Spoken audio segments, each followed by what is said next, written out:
in my hand and I'm begging God while I want to get high not to let me get high no more. Glory.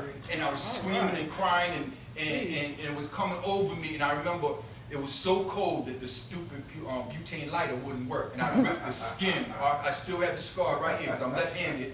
I ripped the skin off my hand because I wanted to light them rocks up. But it was so cold the lighter wouldn't work. And I remember getting so frustrated that I threw my rocks down. Now, I never did that a day in my life.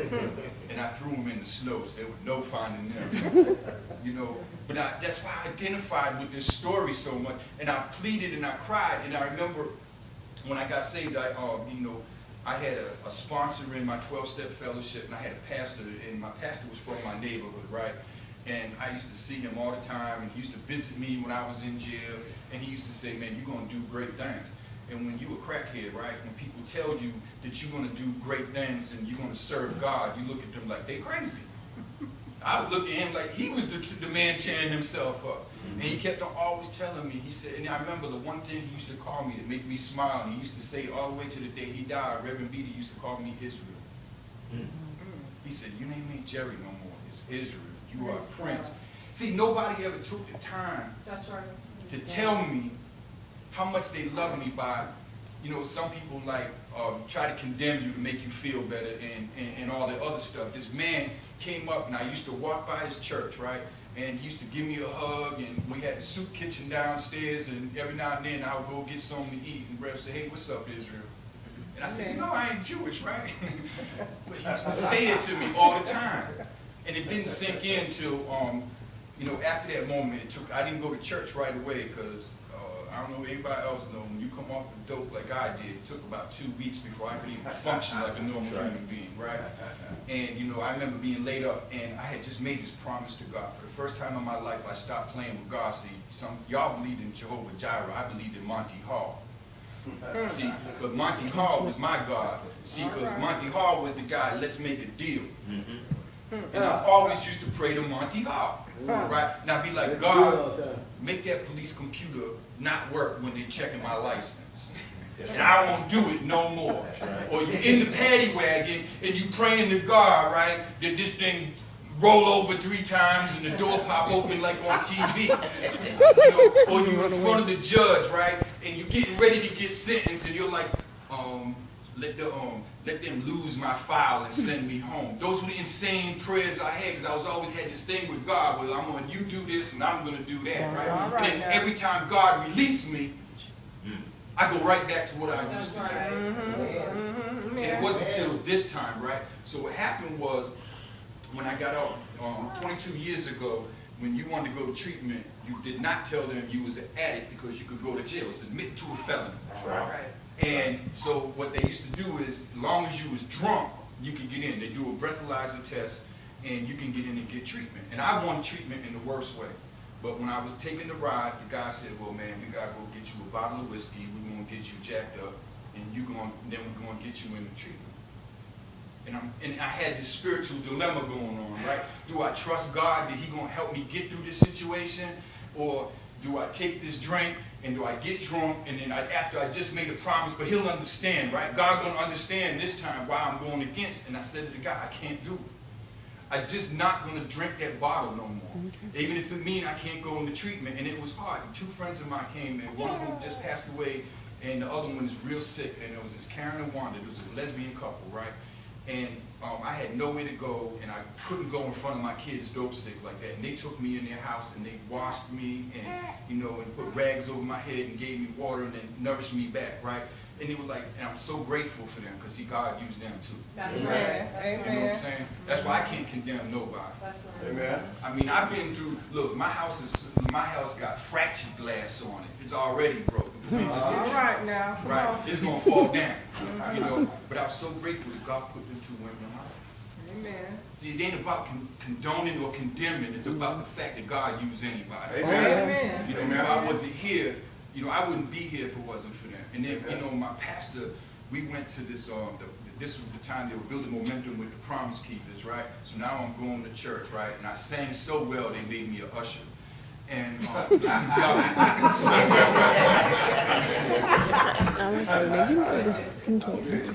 now I'm doing the AME two-step with a choir behind me. Now I'm 6'5", and all the women in the choir are like this tall, and I'm looking like Mother Goose. Right?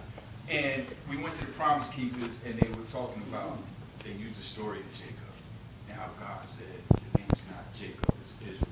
And I looked at my pastor, and we just giggled, because I didn't really know. Even though I knew the Bible, I wasn't really sure where he was coming from. You know what I'm saying? And we got there, and I'm sitting and I'm laughing, and I never felt, and it was like there had to be about 250,000 men, right? And we were down in Connecticut, and there were people from every race, nationality, all there, right? And just giving God praise. Men. Men. And I was like, you know, my whole life I used to be scared of men. Because a man was going to take my woman. A man was going to take my drug. A man was going to take whatever I got, right? Because that's when, you know, when you grow up where I grew up, that's what it was like. You know, and all of a sudden, I'm in with 250 guys singing, 50,000 men singing off-key, of course, right? And just letting myself go for the first time.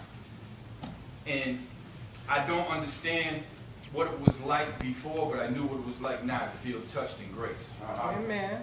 See, that's what Jesus was talking about in this scripture. See, they were no longer under the law, they were under grace. And God gave this man grace, right? See, we're so worried about what someone going through instead of what God going to pull them out of. All right. God pulled this man out. It's just like the lady at the well, right?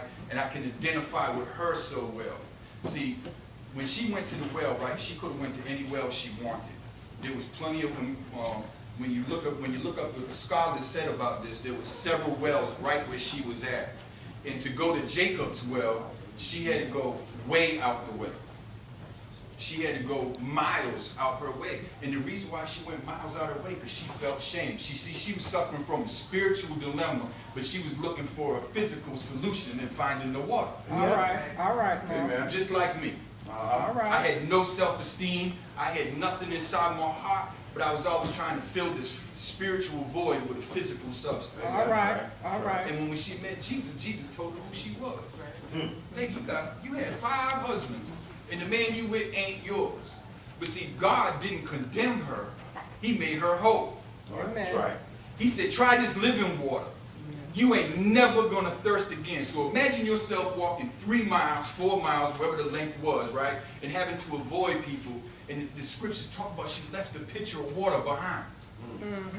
Because see, Jesus made her whole. Amen. Jesus filled what was missing, and she didn't need the physical substance anymore because she had the living water. Amen. That's right. That Jesus healed her and pulled her through. And see, and both of these people, right, in the end, after they've been healed, they both said the same thing. They both begged Jesus. The man that was healed from the cutting himself with the stones, and the woman at the well, they said, God, let me follow you, Jesus. Let me go with you. Amen. Let me disciple with you. He told them both no. He said, go back to where you came. That's right. Now think about this. Anybody know how much the price of bacon is now? About $3.89, something like that, right? So imagine the people that own these 2,000 pigs, right? The herd of swine. There's 2,000 of them. And it talks about, that's why they want Jesus to be dismissed from where they were at. See, he was coming up to the Gentiles. Jews wouldn't have had the swine. And when he went there, and they cast him into the herd of pigs, and what did the pigs do? They ran over the cliff. Because they couldn't handle what this one man handled.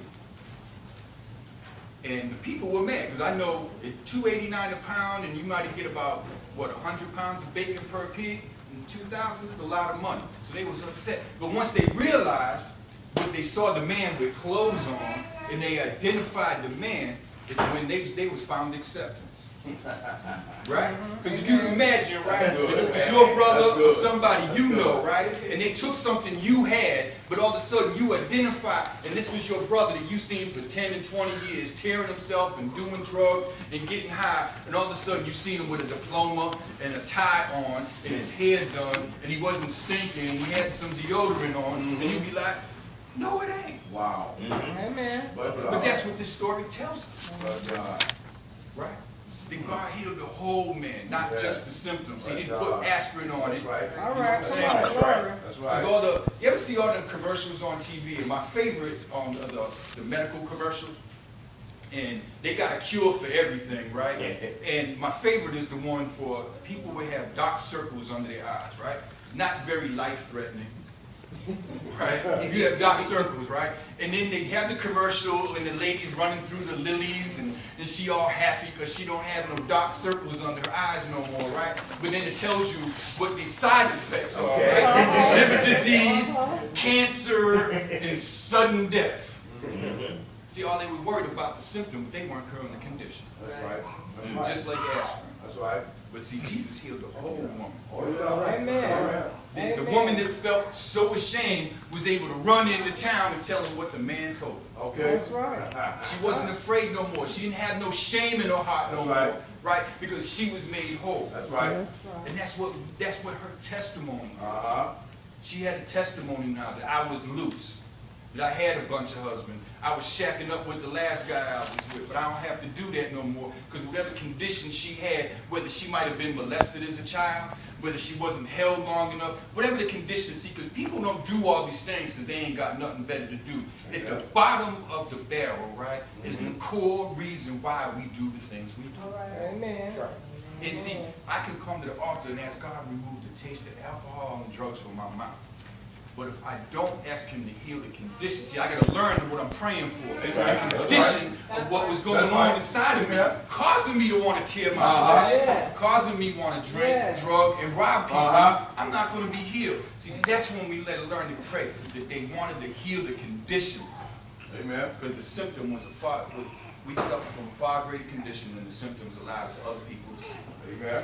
You know, and you know, I think about the blind man, right? See, some of us have a testimony, and like Mother Hooper, I know she never did nothing in her life, right? And you know, the blind man was was lined up on the way, right? And on the way to the temple, people used to line up because they knew the holy people were coming through. And some would throw them change, and most of the cripples would line up because they waited for a cure. They just thought the Pharisees were going to do something, maybe feel bad for them, right? When Jesus comes along, there was a blind man. Now, there was plenty of blind men on the road. There was people with one leg, people with leprosy, right? But Jesus selected this one man. And the reason why he selected this one man, because there was irrefutable proof that he was blind. Amen. He had been blind since birth. The Pharisees, in order to become a Pharisee, you had to be in there for a while and work your way up to this position. So when they go to the temple, they would have seen this man for 30 and 40 years. You know, the scriptures tell us that he was an elderly man.